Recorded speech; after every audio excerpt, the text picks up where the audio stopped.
Don't download a Weight Watchers app before watching this. Before you download the app, here's the truth most people miss. It's more than just point tracking. We'll combine SWOT points, habit coaching, and recipe guidance, but without commitment, it won't deliver sustainable weight loss. Step 1.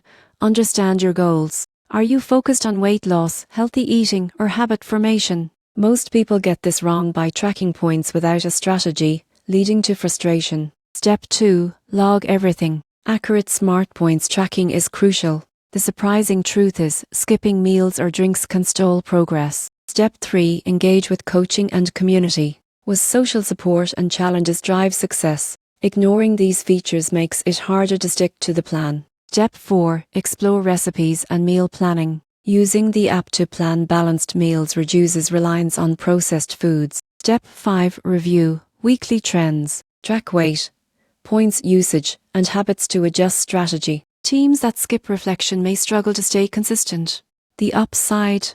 Upper Use encourages mindful eating, habit formation, and gradual weight loss, with studies showing consistent users often lose more weight than those who track inconsistently. So should you download it? Yes, but only if you commit to logging accurately, engaging with coaching, using meal planning tools, and reviewing progress. For casual users, free tracking apps may suffice. Subscribe for tips on maximizing results with weight loss apps.